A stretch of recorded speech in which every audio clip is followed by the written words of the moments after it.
Welcome to the local A 724 podcast. in 3, 2, 1. Welcome to the show. How are you guys? Fantastic. Any day you got a beer in your hand Right. is a good day. Better now.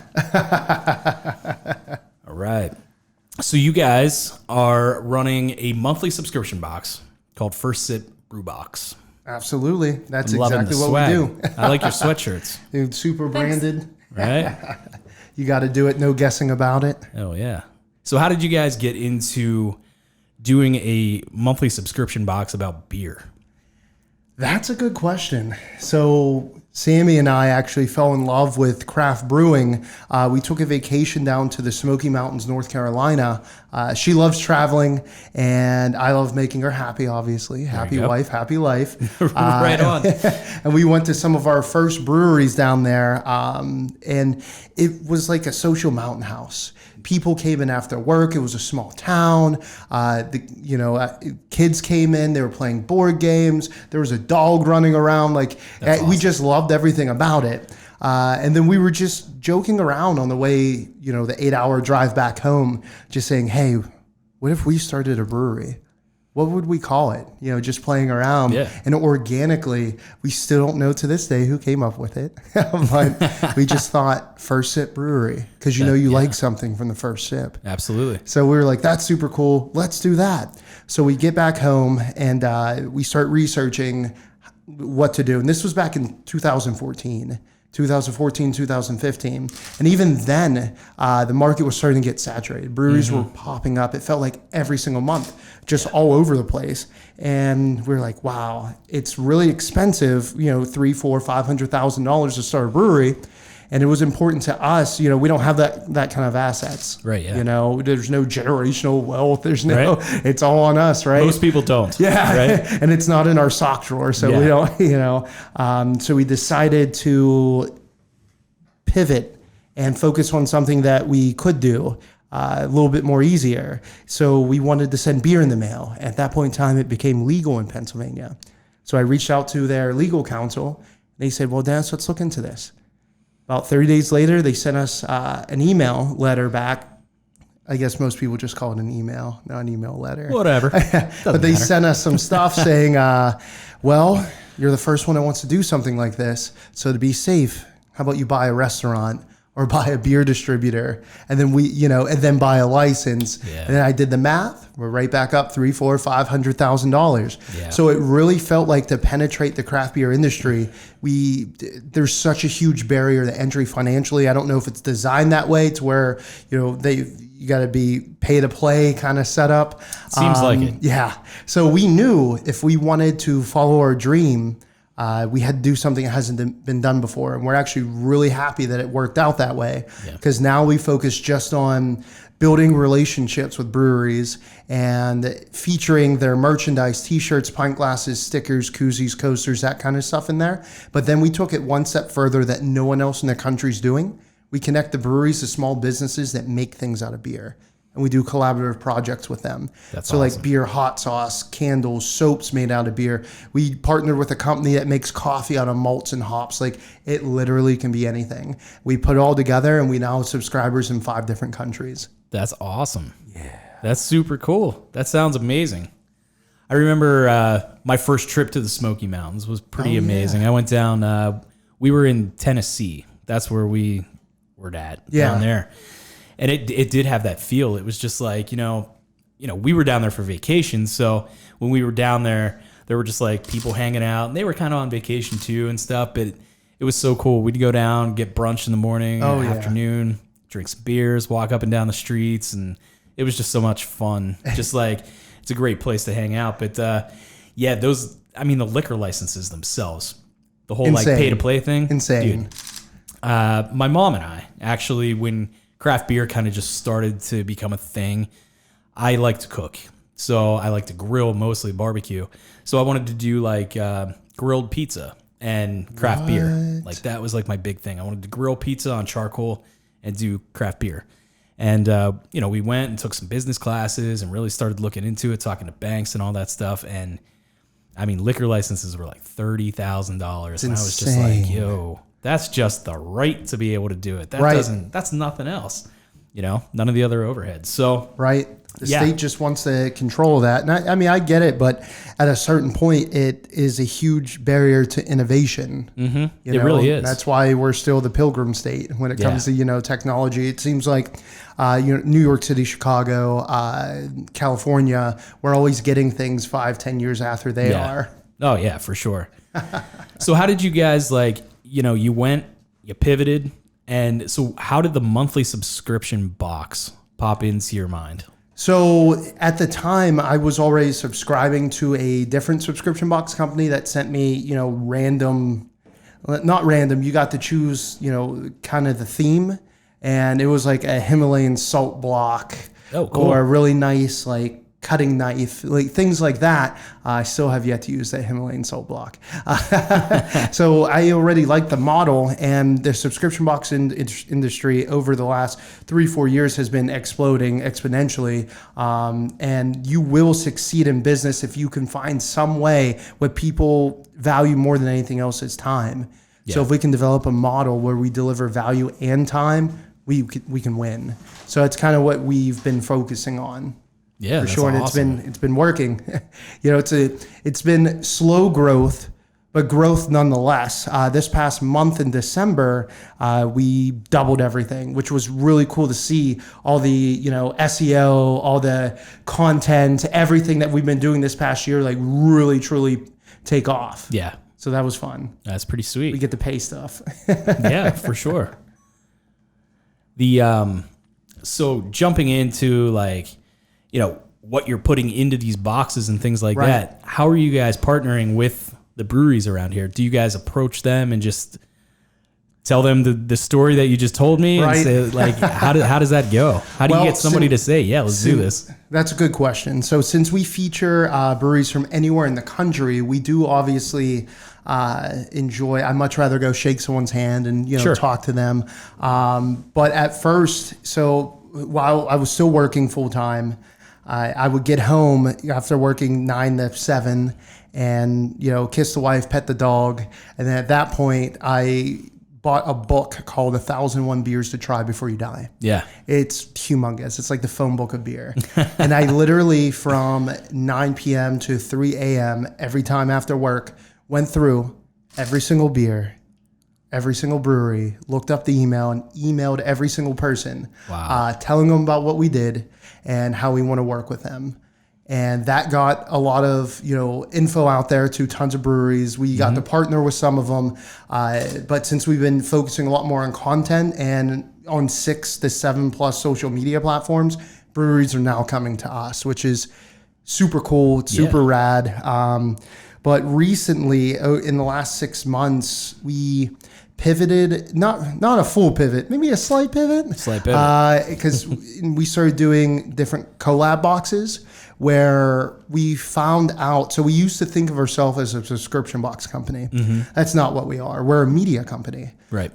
So our subscription box, TV's turning, print's, I don't want to say print's dead. We love all of our print people out there, but print isn't what it was, right? And radio's going to where print was, and television's is the new radio. So we wanted to focus on a way to grow what we're doing. So our subscription box is a 3D representation of what print can do, getting the story of the breweries out there. And once we realized we're more of a media and marketing and advertising company, it totally changed the game for us. And then with us doing these collab boxes, we're starting to focus, creating ourselves more of the web in the craft beer industry. We're not a brewery. We're not a business necessarily trying to sell the brewery stuff. So we connect those small businesses to the brewery. Just to be clear on what I'm saying, when we approached Kennywood this past September, and we've been doing Kennywood's Beer Fest for the last 3 or 4 years. We absolutely love it. Something's nostalgic about being able to drive your car around Kennywood. It's just crazy because we have to set up our stuff and everything, right? So that's super cool. And then this past year, I reached out to them like, what do I have to lose? Let me see if Kenny would let us put together a beer collaboration for them. Right. You know, what's the worst case scenario? They say, hey, Dennis, don't worry about it. We'll, send us a proposal. We'll see next year. Yeah. But what they actually said was, we've been looking for help to do this for years. Can you please put this together? I was like, holy Santa Claus shit, we can do this. Yeah. So we went ahead and teamed them up with a local brewery, and we brewed the Log Jammer's Revenge. That's awesome. We're like, this is awesome. And then we just did Pittsburgh's first veteran collaboration beer.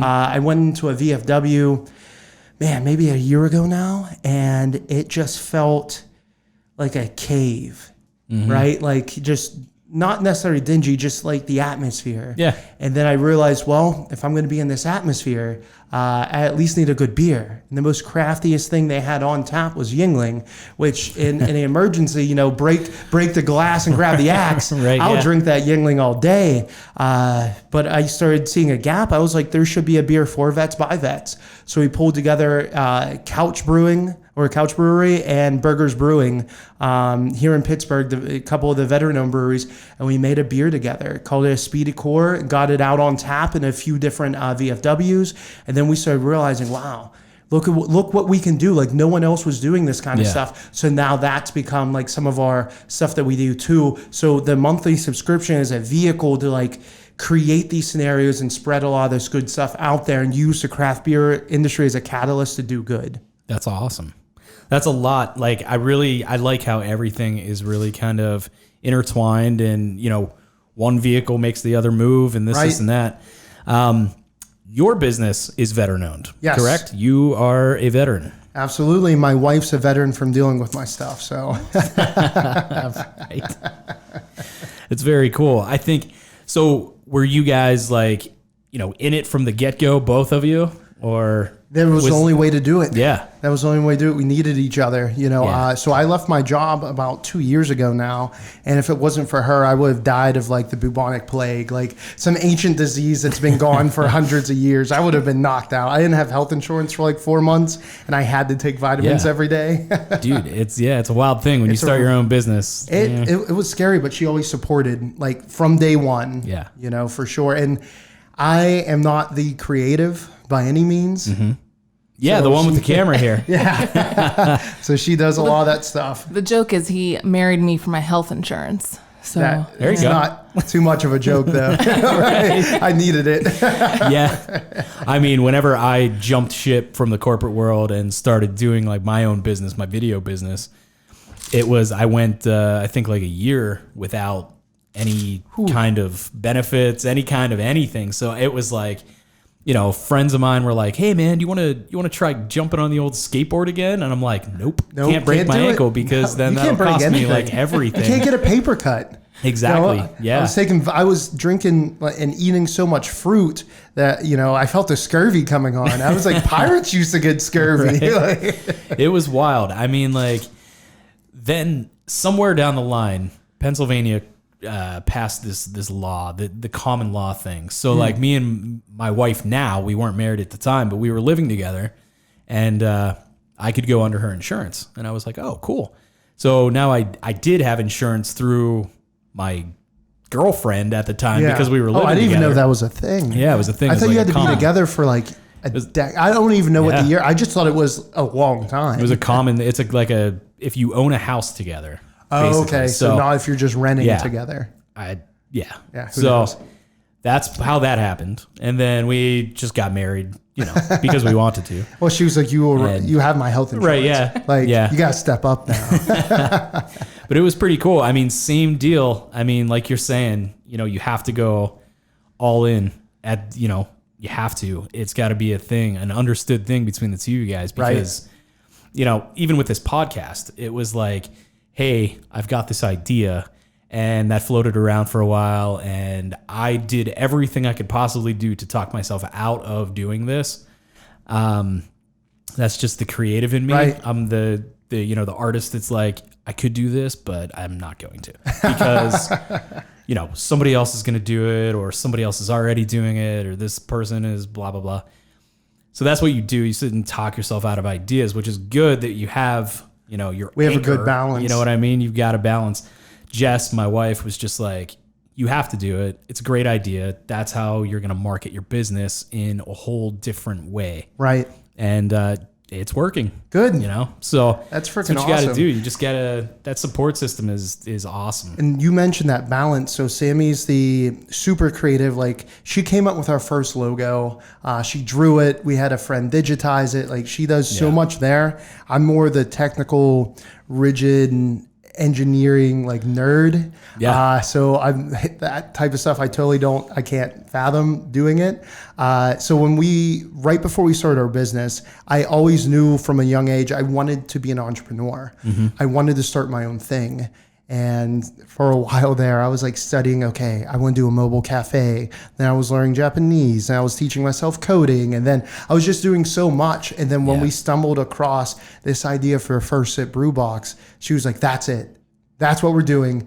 You need to just stick to it. You need to focus on one thing. And she really narrowed my focus. And that coupled with the fact that I quit playing Ark as a video game on Xbox, because that kind of took over my life there for a little bit. And as soon as I stopped playing Ark, I had enough time to create a company, which is insane to think about. Right? I mean, I'm glad that I never got hooked into video games because I have an addictive personality. Anything that I am slightly interested in, and if I feel that I could be good at it or I could, turn a buck doing it, I'm all in. I'm just like, yo, I want this. I'm going to do this.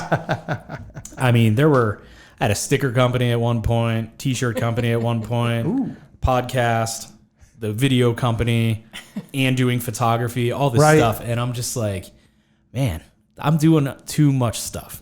And that's kind of what happened. Same deal. Self-awareness is huge. Like, if you realize that it's just splitting up way too much of your time, you need to focus. But some people thrive in that they can't just do just one thing. So self-awareness, when you know who you are, like, you got to figure that out. And once when you do, and you could do something and be happy doing it, you've already won. It's awesome. Like, without a doubt. Yeah.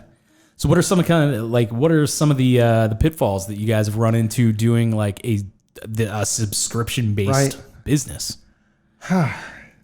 Well, some of the things that's really difficult sometimes is, financially, like planning things out long-term so we can do really, really cool ideas with the subscription box, right? So meaning that, if someone cancels on us last minute, it's like, holy hell. Yeah. Now we got to scramble, figure things out, like that kind of stuff. I think another thing we ran into, which you probably know this as well, when you have a business with your life partner, it could be tough, right? Like, I catch myself, like, she stops me and says, I'm your wife, not an employee. I'm like, I'm sorry. Dude, I know this all too well. Like, because that's just my communication style. I'm really...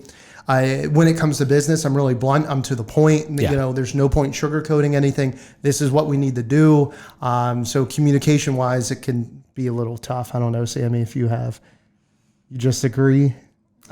Yep. I know that look, but we talk. But the biggest thing, you got to talk about it. The balance is tough. I mean, being a husband and wife business owner, the balance is tough. For sure. I'd imagine. I mean, like in photography and stuff, like when I have my wife come and assist me or something, I'm kind of the same way. I'm just very like blunt, like, hey, you need to move over there. Why would you can't stand here? You have to stand over here, blah, blah, blah.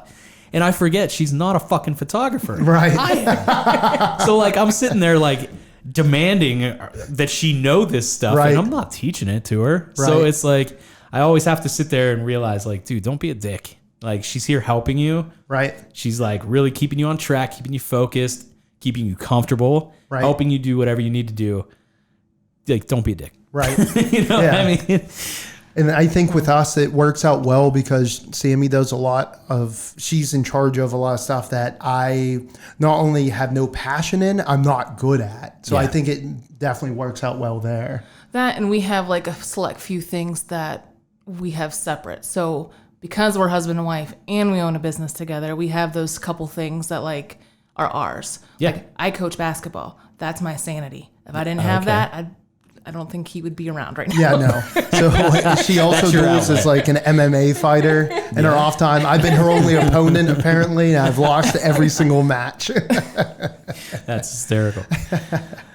So like when it comes to like getting these people, how far ahead do you line up your collaborations like with these breweries and stuff, because like even with this podcast, I'm finding it kind of tough to like, I reach out to people and they're all like, yeah, we'll do it. We're interested, this and that.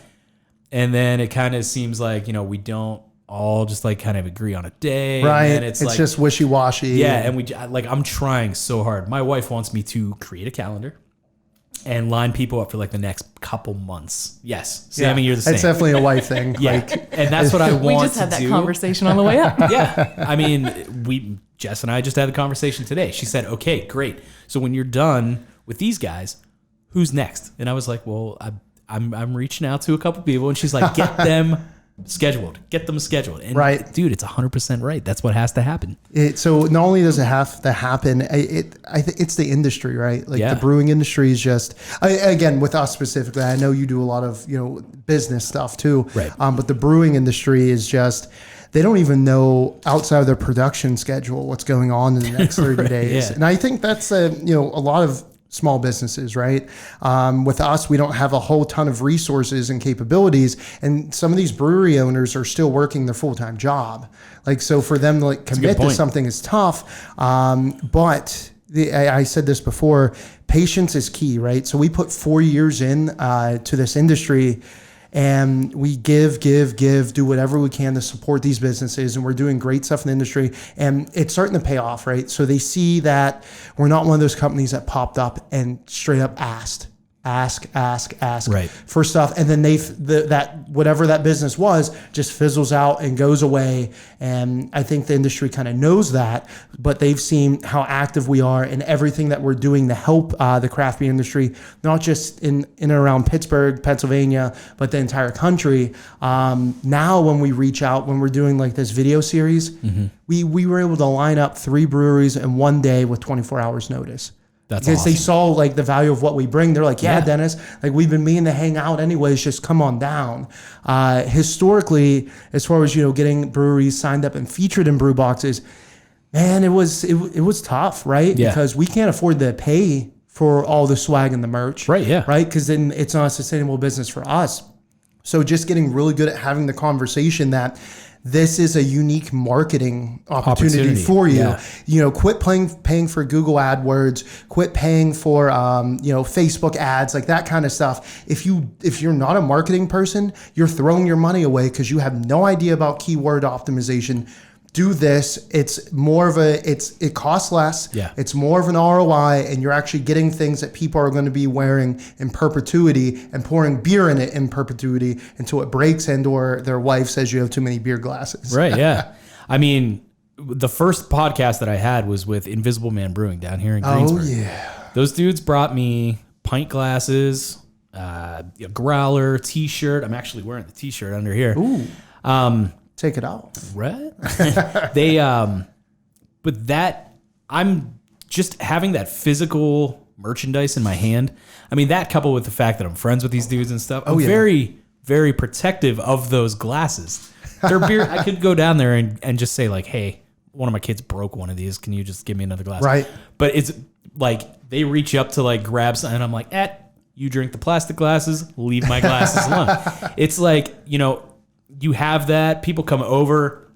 I gave my dad a beer in one of the Invisible Man things, and that was before he had gone to the brewery. And he was like, "Oh, is this your friend's place?" And I was like, "Yeah." And he was like, "It's a cool logo. We need to go down there." And like, just having that glass enough was, marketing enough to have my dad just be like, "Yeah, let's go down there and have a beer." And we went down, and man, did we put a shift in. Thank you for validating our business model. Absolutely. Well, where an ad would get them to your website for 6 to 30 seconds. Like how that was it. Right. And I mean, 6 to 30 seconds, that's if you're lucky. That's if you have some good shit on your website. Yeah, right. And some of the websites I've seen out there are just not to knock on Harpoon, but I will mention them because we were there, great brewery, we like the place, but they're they're a huge brewery. And I was on a live YouTube live show the other day, and Harpoon came up in conversation, and we went to the website, and it was just, you know how things don't layer properly? So you're scrolling through, but the menu's like frozen with a transparent back, so you can't see or read anything. Yeah. And that was like one of those experiences where if you're relying solely on website traffic to drive business, you lose. Yeah. And that's a big part of like my video business is trying to like let people know like, hey, you know, if you're going to waste your time and money having a website, you need good content for these people to see. I mean, what's the point in having a website if you don't have good content for them? Something that's going to draw people in. Right. I mean, introduce yourself to the community. They need to be doing one video a month with you at a minimum, one long form video where they can cut it up and use it for different social media content to stay relevant. Yeah, that's pretty much what the business model is right now. I have a bunch of clients that will do big videos, and those we house those on their website. We take and we cut that up and we go into like little snippets that we throw out on Instagram or Facebook or any kind of social channel, and we cross promote, use those videos to send them to the website and to watch that longer form video. And you know, if you're interested in that business at all whatsoever, then you're going to go watch that video. Absolutely. You know, it's just, I think I really like what you guys are doing, taking this whole marketing approach with these guys, because, I mean, I have some clients that will pump some money into Facebook ads, things like that. And some people see a return. Right. Certain types of businesses see a good return from that. One of my clients, they are kind of like a community-based business. They deal with, I don't want to say troubled youth, but troubled youth. Oh yeah. So they deal with them, and you know, a lot of their stuff, their posts are, you know, they're touching posts and stuff like that. So I think that they see a really good return on Facebook because of people wanting to, you know, see what that is, to feel something when they see that. But to have like a brewery, do it. I mean, like, unless you're a fan of the brewery, like, who cares? It's just beer. This is, you know what I mean? Absolutely. So it's not like you're not helping a kid or you're not helping a family. There's no emotional attachment to that. Exactly. You know, so that's where growing organically and content is going to be king. Absolutely. You got to put so much stuff out there. We've had some of our subscribers actually plan vacations around some of the breweries that we've sent out. You know, we featured Geary Brewing, which is the oldest brewery in Maine. Yeah. And they went ahead and planned a whole vacation to go visit the brewery because that's what they received in the box. That's awesome. Which is like cool. I'm like, oh man, this stuff works. Dude. This isn't snake oil. Yeah. I mean, like, that alone right there, that's a huge return. Right. And like you just also said, your dad saw the glass and was like, that's cool. Let's do this. Yeah. I mean, like, my brother was in town. He lives in DC, and we got to hang out right around like between Christmas and New Year's. And I told him that we were doing this podcast, and he was like, dude, get every piece of information on these boxes. I'm like super interested. Like, and at the time, I was kind of confused. I didn't know if you guys like did send beer through the mail and stuff. And then I learned the next day that you did not. And it was, but the swag alone, I mean, that's awesome. That's like, say I get like a really cool glass or a shirt or a sticker or something. Right. And I'm just like, who are these people? Yeah. It's an introduction to somebody's business. That's the handshake you're looking for. Absolutely. That's the handshake. And we only work with small businesses. If they have a product or something like in Walmart, they're too big for us to work with. You nice. know? The biggest brewery we probably worked with is, I would say, well, Stone Brewing was one of our first breweries that we worked with, right? I love Stone. We worked with Stone, New Belgium, Avery, and then locally or semi-locally, Southern Tier. As well as some of the big guys, Evo Genius, Weibacher. Yeah. Like a lot of those beer folks. And it's crazy, you know, so you only identify with their brand. Like, so for example, for Evo Genius, pop culture references, like I'm a big fan. But once when I got to know the owner, Luke, now when I go to, you know, the store to pick up beer, if I want someone that's not local, I now think, oh man, there's Luke's beer, right? So it transcends those bounds of brand and person. Yeah. Which I think is huge, especially with voice growing. So when I say voice, like Google, Alexa, like that stuff is the next level in business. It's going to be as huge as when the internet happened. Because here's why, and this is what I tell all the breweries: do not be worried about, sales, transaction. I get it, like you need sales, you got to pay, you got to pay your bills, but you need to be focused on building a brand, because you best believe when you're no longer necessarily doing a Google search, if you did your job right and you built a brand, they better not say closest brewery. They better say First Sip Brewery. They better say Allegheny City Beers. What do they have on tap? If you don't build the brand, you're going to miss the mark. This is going to be huge. It could be the next 5 years. It could be 10 years. But unless you're building, if you're building your brand for legacy and to keep it going, that's something you need to think about, because technology is happening. Absolutely, it is. For sure. I mean, like, I was just having the conversation the other night about just, technology in the camera world. I mean, like, dude, it's insane. I mean, I remember when I got my big full frame Canon DSLR. I mean, that thing was the hottest shit on the planet.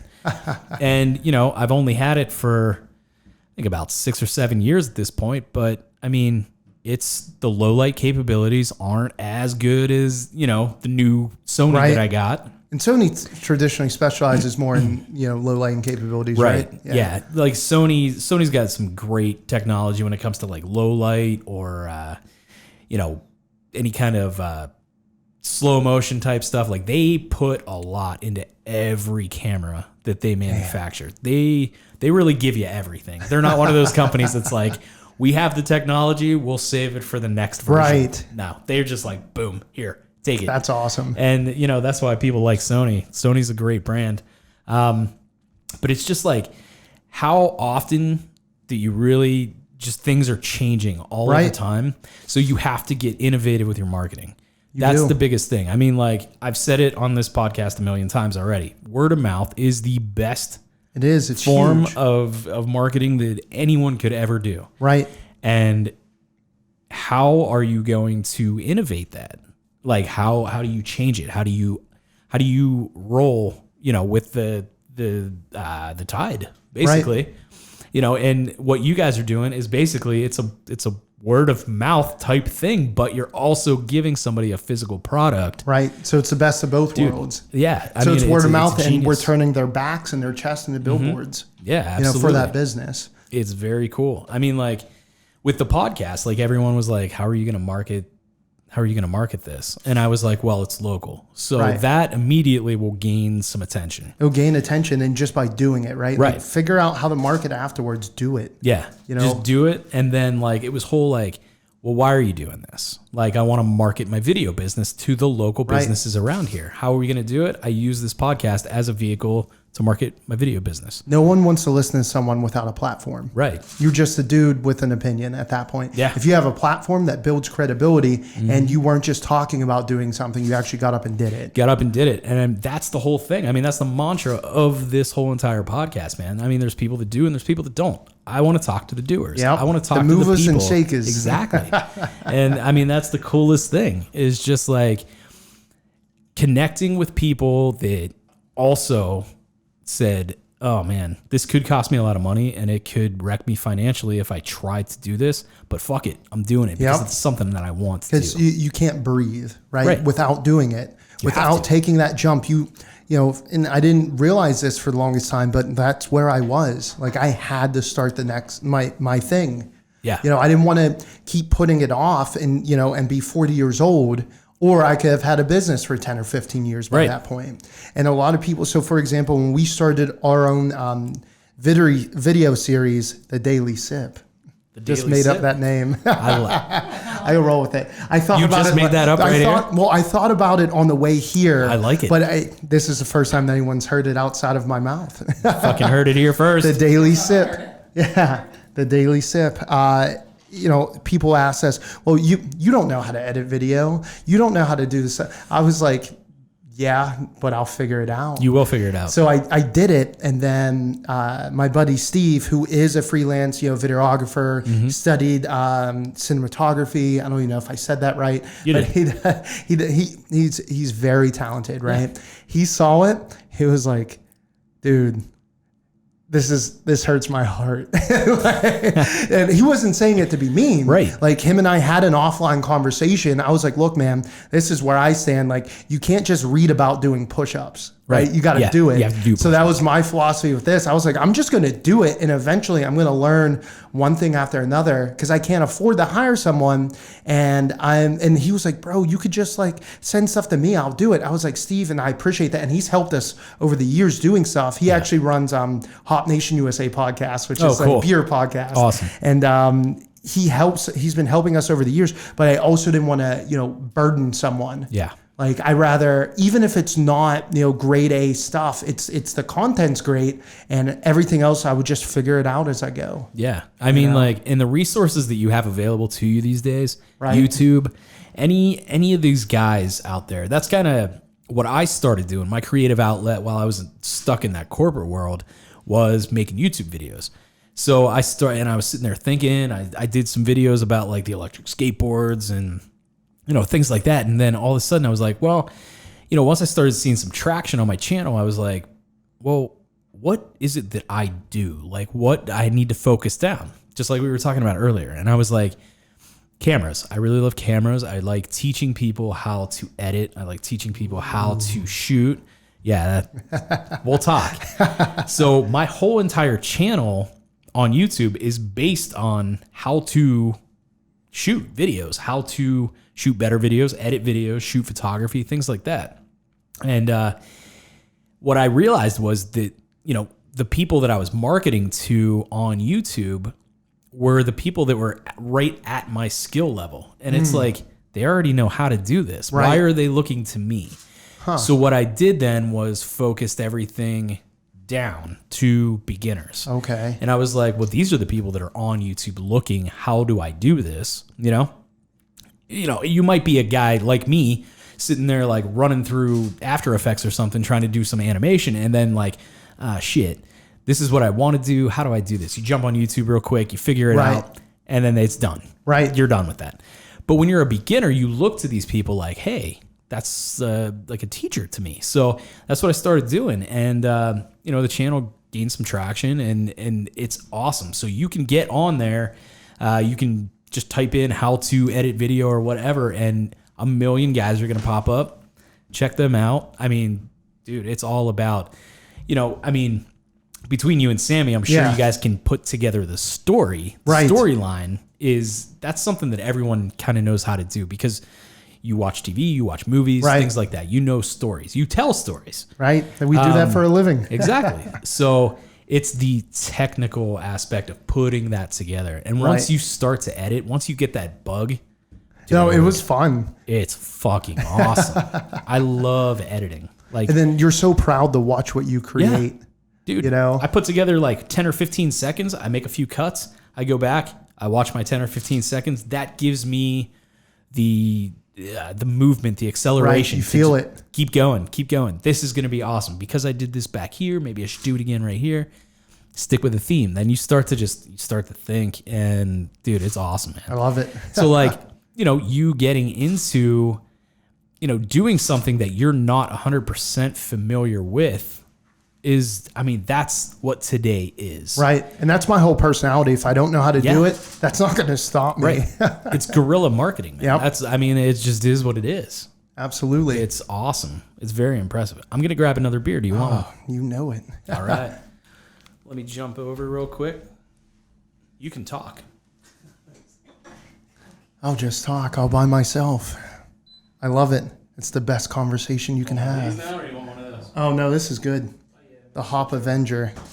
Oh, yeah. Long day. This gets the creative juices flowing. It certainly does. So you guys are making a whole day out of visiting Greensburg. We are. So we're actually doing some work with featuring the Laurel Highlands Pour Tour. Oh, that's awesome. And they're yeah. doing, like we the met them. the passport things. Yeah. So we met them a few months ago at the Greensburg Craft Beer Week when they did their beer fest for homebrewers. Yeah. Is that how you met Jess? So I've known Jess for years. Oh, now. really? Yeah. So I've known her for years from being a part of that. She's awesome. And supporting I don't know where she gets all of her energy, but that's where I found out about this podcast was when you did that with Jess. I was like, ooh, yeah, I got to get on there. Dude, she's awesome, man. She's always doing something really cool for the city and for the businesses around here. She's like, just such a cool activist. She's a community activist. She is. That's what she is. And it's very neat to be able to have a resource like that, like in my backyard. Yep. It's nice to like run into her, to talk to her. We talk, about restaurants around here. We talk about all kinds of stuff. The businesses popping up and things. And that's super cool. It's real fun. Like when me and my wife, whose also name is Jess, when we run when we run into her, we sit there and we talk and we have beers and we absolutely just on and on and on about the community and stuff. And which it's is real cool. That's cool to have someone like that. It's funny to bring up Jess. So and Invisible Man. Invisible Man. Yeah. Invisible Man. So we're visiting them. They're our second stop, Sammie, after Yellow Bridge. Oh, so you guys are going out to Delmont, then back to Greensburg. Yeah, that's Dang. All right. That's what we do, baby. That's why Sammie's driving. Oh yeah, no, I'm not. Well, Absolutely, it gives me time because I'm doing content, like responding to people like en route. But when we get to Invisible Man Brewing, after we do some stuff with them, Jess is going to come over. We're going to do a little snippet with her as well. So it's all about pulling in like folks that you've grown close to over the years. So whenever we go to a beer fest, it legitimately feels like a family reunion. Yeah. Like and it's cool to see everyone grow together, like not just in relationships, but growing as a business. Yeah. And you remember when you were just a couple of guys like that were up to no good and you started making trouble in my neighborhood. Right. Okay, I'm done. I got to look at my wife. She was like, stop it. You are not funny. You only have 5 friends. No, very funny. I actually had this conversation with a friend of mine. I threw a ugly Christmas sweater party like 2 years ago. And this is a guy that I used to skateboard with. Me and my friends, like we all hung out, and we lost touch. I mean, we all went to college, and we lost touch with Jay, and eventually through Facebook and Instagram and stuff, like we got tight again, and then we went out and we grabbed some lunch, and then fast forward to this party, he was sitting there just saying like, man, how did you just think that like all of us were gonna end up either owning our own businesses or being like, very successful in the businesses that we're working for and things like that. He was like, we were all just like a bunch of little punks sitting around in a parking lot, skateboarding and like, drinking underage and doing all this shit, basically just troublemakers doing our thing, and where the 60-year-old man's like, those damn kids. Yeah. It was just like, it was awesome. And that is really like the feeling that really like stuck with me when he said that. He was like, I'm just so proud to see all of us like very happy doing our thing, something that we want to do. And for you to bring that up, I mean, that's awesome because that's something that sticks with me a lot. And I think there's something to be said about that, right? So growing up, it was literally me and my couple other best friends. One of the families had like 8 kids. So, I mean, a lot of friends from that family. But as we like made fun of each other a lot. Bust balls, man. We bust balls whenever we didn't get good grades, or like we would literally call someone stupid for not knowing something. Right, yeah. So it created this atmosphere of us going out, learning whatever we can, constantly bettering ourselves.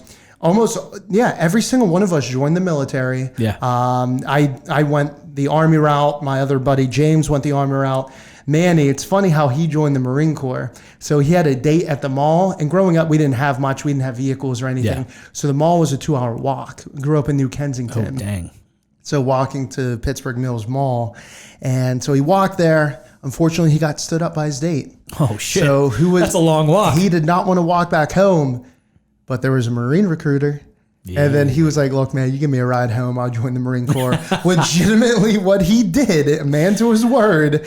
And he's an air traffic controller. My buddy James is up in Connecticut. He does a lot of stuff in like local government, degree wise. And he's going back to school for a graduate degree, and he is still in the military, does all kinds of stuff. But tying it back into your point. So I think the relationships you forge early on determine who you become later on in life. And also one thing I want to put out there to deliver more value to the listeners. If you have, those childhood friends, people that are important to you, and you're going to say they're important, you best well show it. There's no excuse. If someone comes into town or they don't live too far away and you haven't seen them for a while, you need to go see them. Anything can happen, right? So we just traveled up to Boston.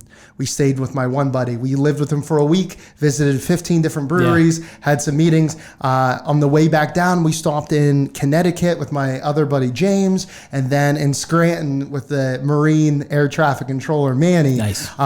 So what I'm saying, if those people are important, like, do it. Yeah. Like anything can happen tomorrow. Dude, absolutely. No regrets. I agree.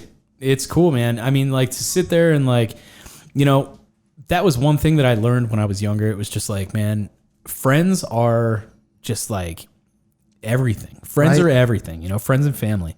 And you just have to, you stick with these people and you push people to do better things.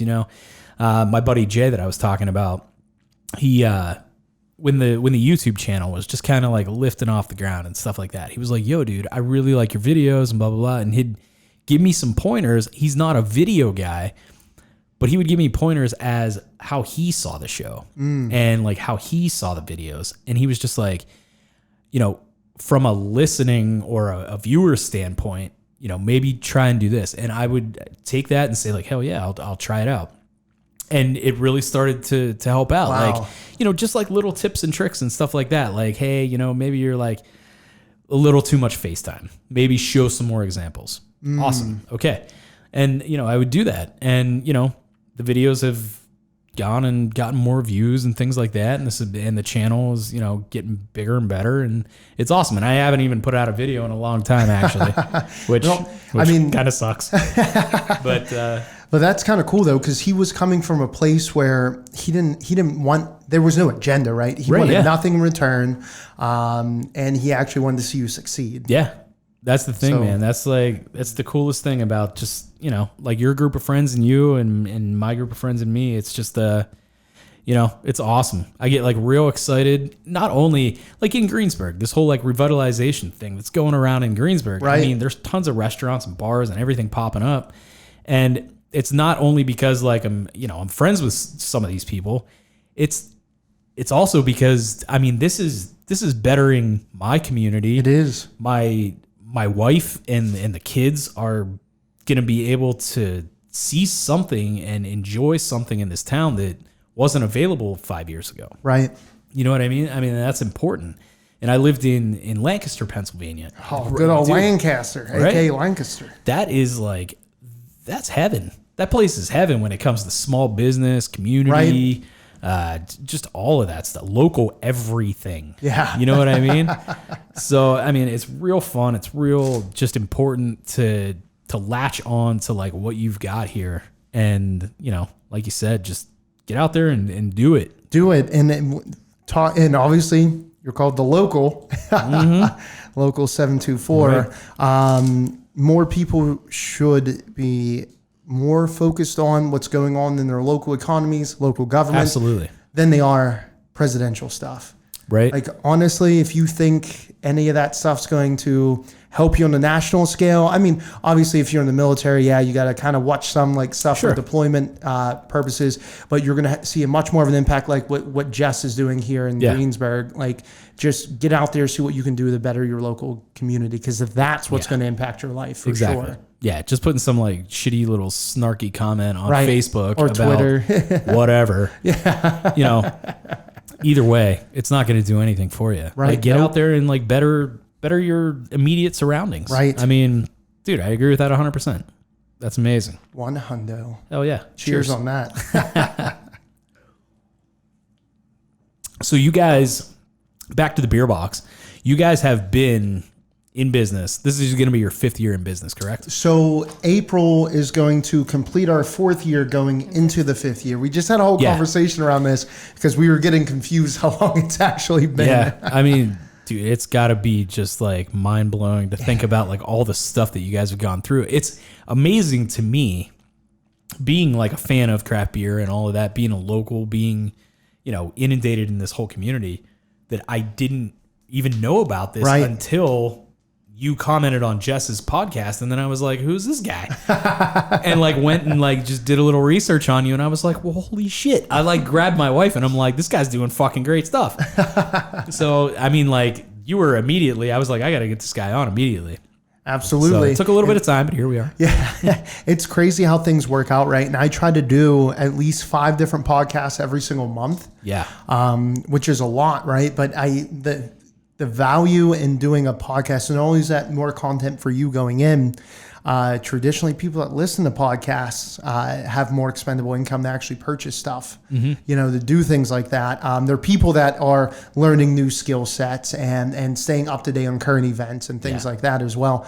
So it's definitely something you have to do, and it's been a journey. It's been insane, like looking back on.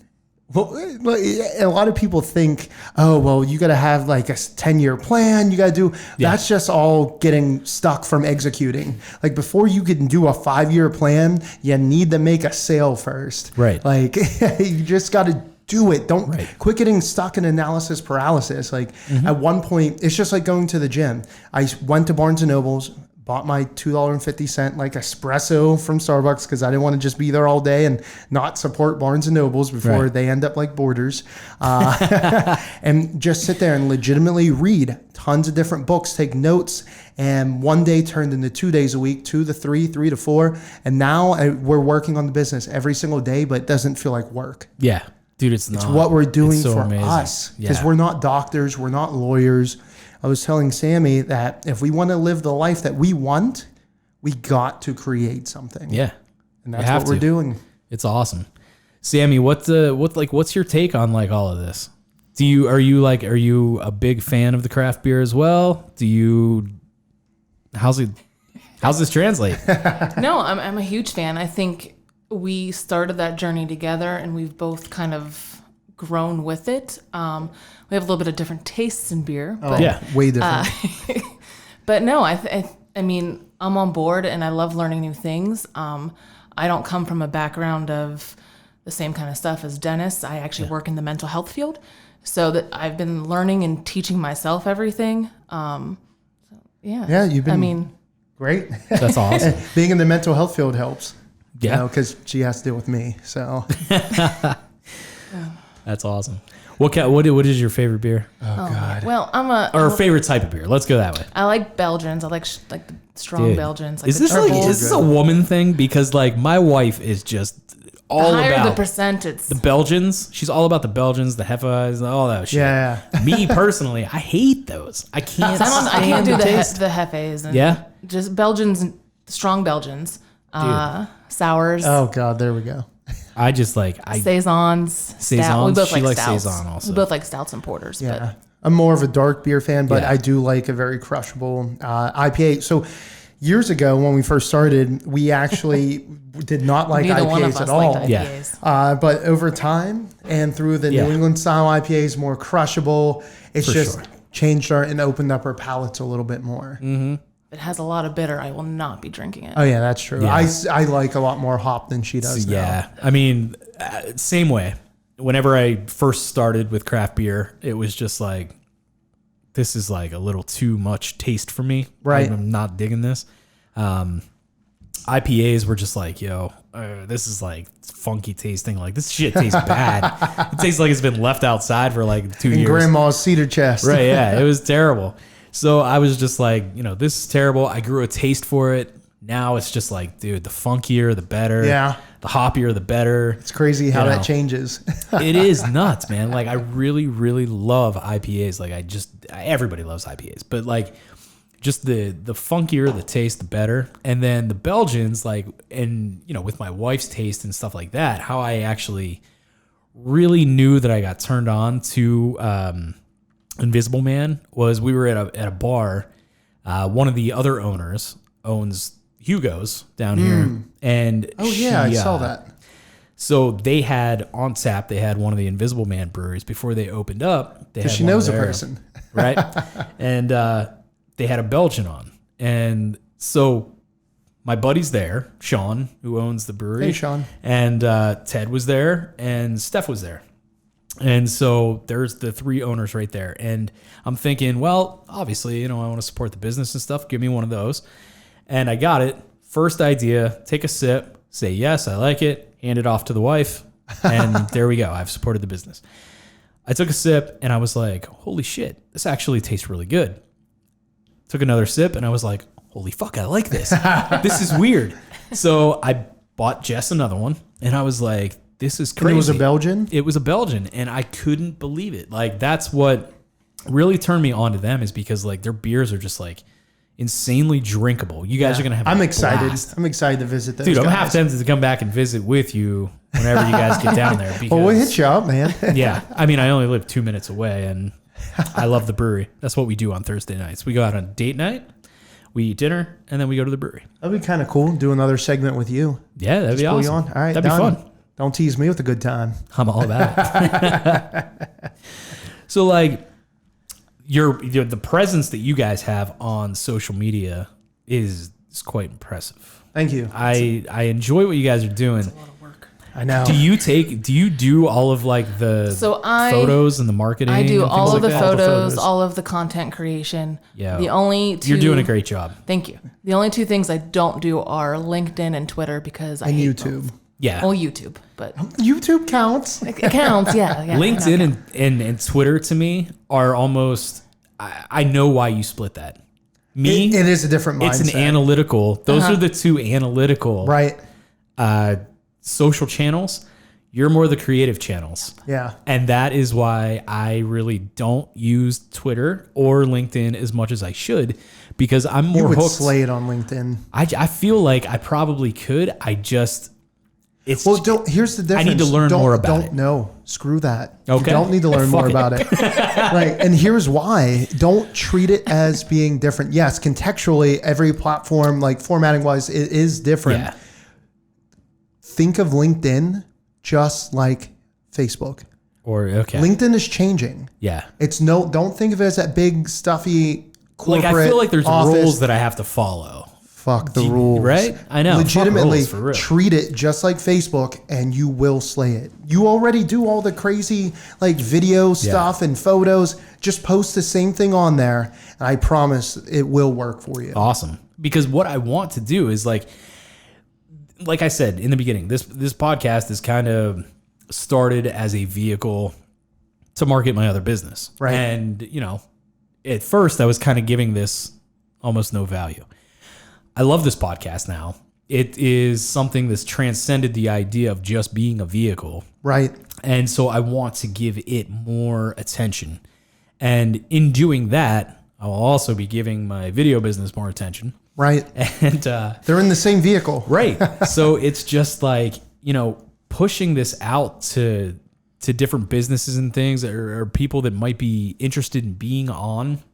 I mean, the cool thing about being on a podcast or having a podcast is you don't need to know everything about your subject. I think that people get confused and they're like, oh, well, I have to know about astrophysics to talk about Nope. it.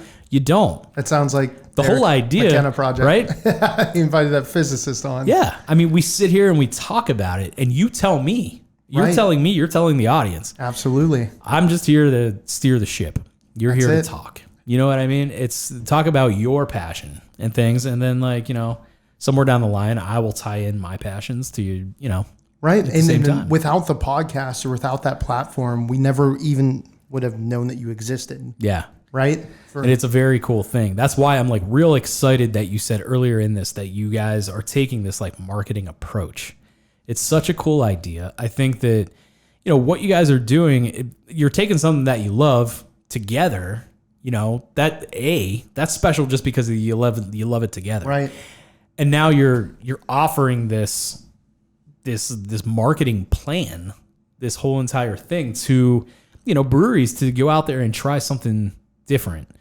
You know, I mean, Absolutely.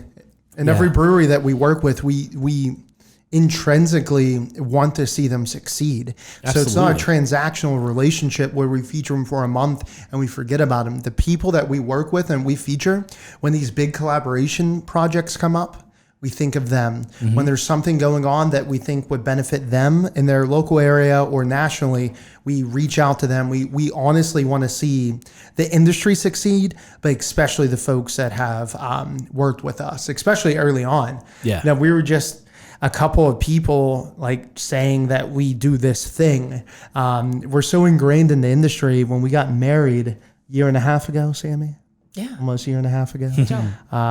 You told me the other day. I just was remembered. yesterday. I did no math. I just listened. It was yesterday. We actually got our wedding reception at one of the first breweries that we worked with. nice. So it's Allegheny synergy. City Brewing. There you go. Pop them on. Oh yeah. And that's the whole thing. I mean, like, dude, that's the marketing. I mean, like, they supported you in your business. You were supporting them in their business.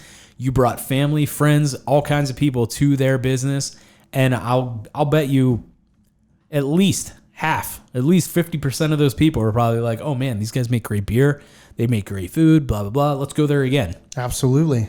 And I mean, that's just how it works. It's fantastic. Like, I know Jess and I, we got married at the beach over the summer. And so it was a very small thing.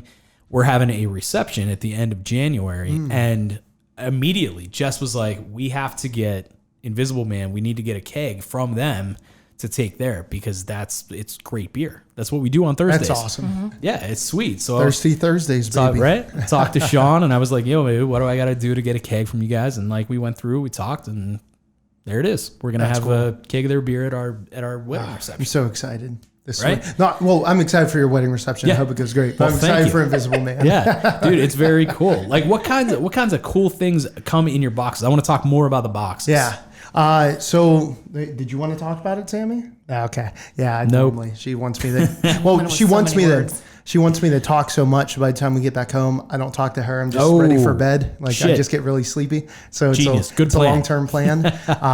But it's the unique merchandise from the breweries. So it's either brewery merch, like brewery T-shirts, pint glasses, stickers, coasters, and or we actually do collaborative designs where we partner with local artists or the brewery, or we design something and get brewery input, and we actually design, T-shirts and pint glasses together.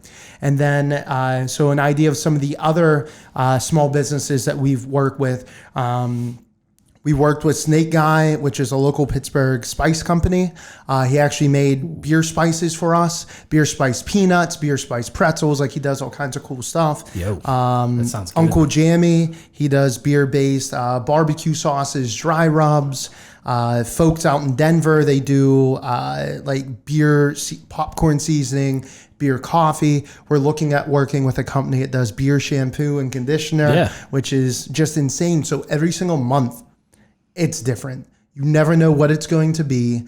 So it's like one of those cool surprises. It's the Christmas and the holidays year round every time it shows up. So when I first started subscribing to a subscription box, some of the stuff I thought was cool, but absolutely never used. Yeah. So a lot of that goes into, the customer experience when you want to make sure everything in there you're going to use. It's either you're going to wear the shirt, drink out of the pint glass, use that cool etched bottle opener, or, so we also partner with a company that does beer jellies.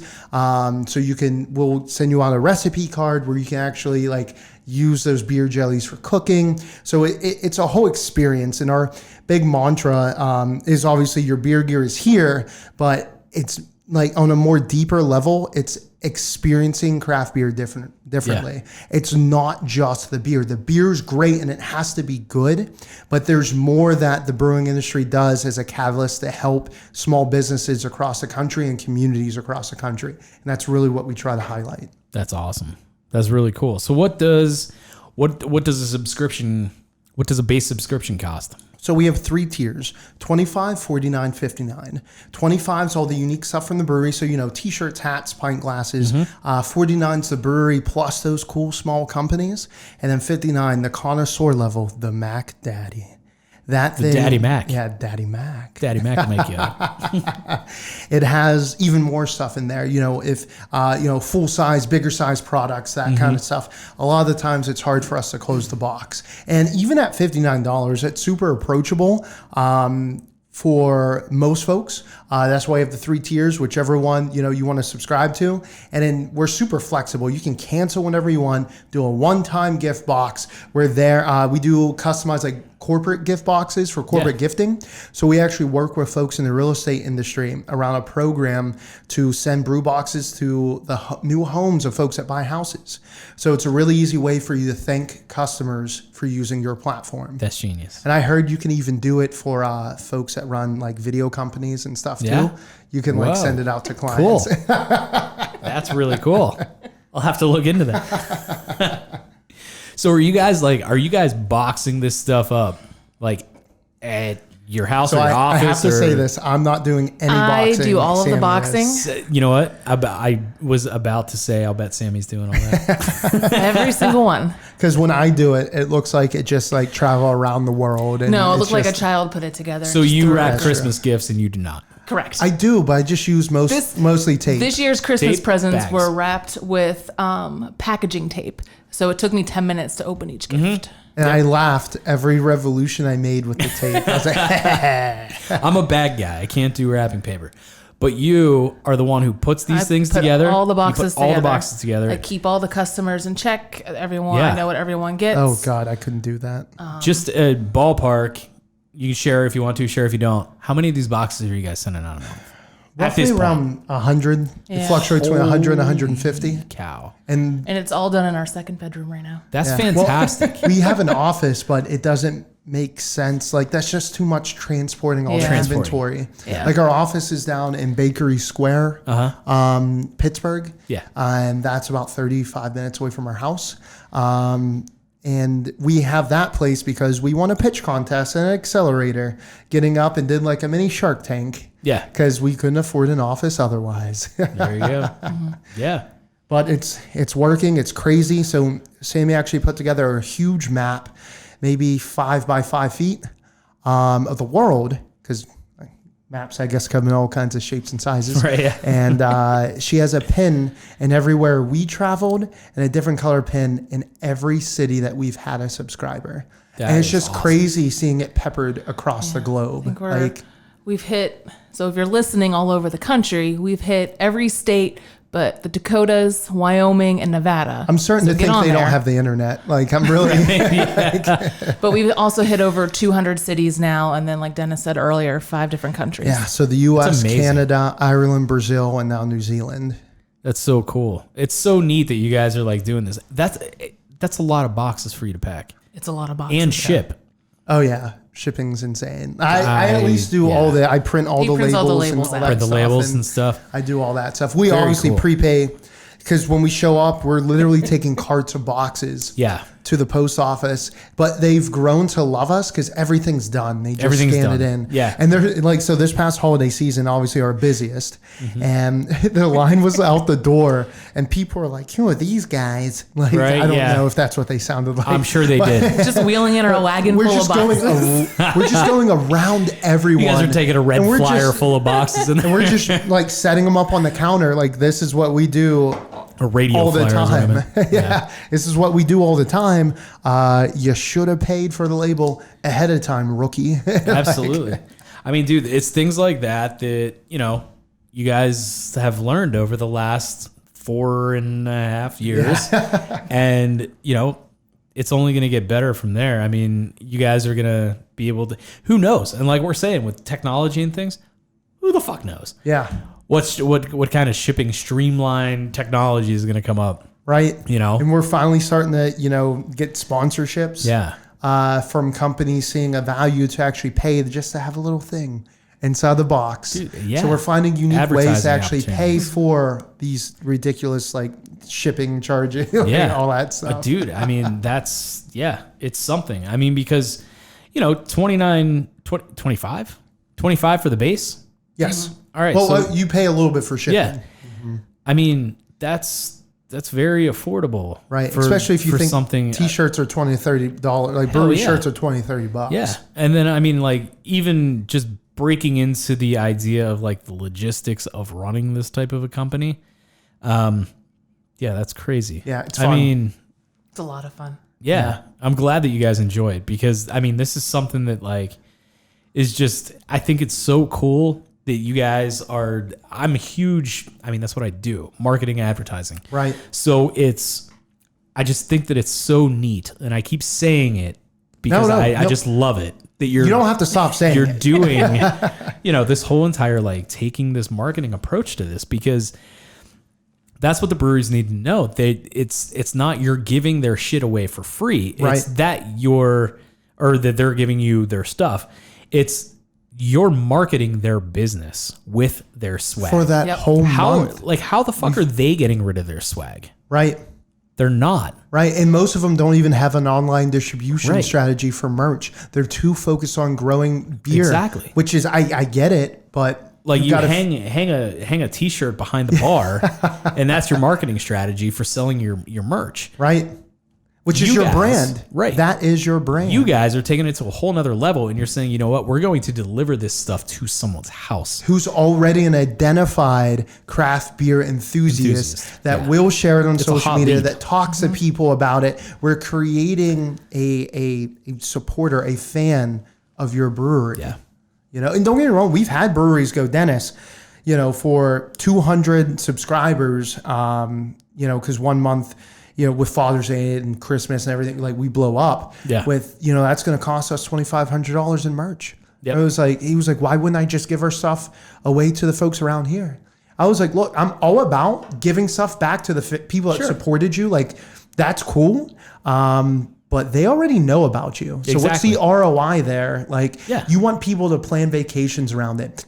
They drive past you every day. You want people to pour in Nevada, 6, 7, 8 states over, pouring beer into a pint glass of yours, posting on social media to their 10,000 followers. Exactly. I was like, look, if this isn't the right thing for you now, I get it. Like, even though we're not charging you to be a part of this, I get there's a cost to merch and apparel, but you have to weigh that. If that's not the right time in your journey, that's fine. We're here for you whenever you figure that stuff out. Yeah, dude. It's fantastic. Yeah, thank you. Let me ask you, where can people find you guys? Yeah, so it's pretty consistent. It's at First Sip Brew Box on Facebook. I don't know, it's a Facebook. It's a Facebook. I don't See, it's the Italian way. Went Super Nintendo on that.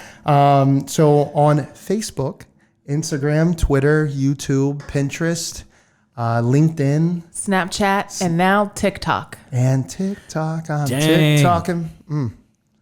So, and firstsipbrewbox.com, obviously. So go ahead and subscribe. You choose the tier, how long you want, super flexible, one time, cancel, keep going. We have a lady on our platform who subscribes every month and she just gives away as a gift because it's always someone's anniversary, something. Shit. And she just gets it and gives it away. That's smart. That's like way smart. She automates her gift giving because she doesn't want to think about it. Wow. All right. Well, that's pretty awesome. Yeah. I want to thank you guys for coming on. Oh, absolutely. Thanks for having us. Yeah. This was fantastic. I love nothing more than drinking beer in the afternoon. Oh, man. This is my life. There you go. That's a damn good life. The only six pack on my body is like my liver has a six pack. It works out all the time. Same here. I'm not a gym guy. No, that's why I don't complain if I have to like carry stuff through a distance. Well, that's your workout. That's it. I was like, I'm done for the day. Oh yeah. 8 or 12 ounces at a time. Yep.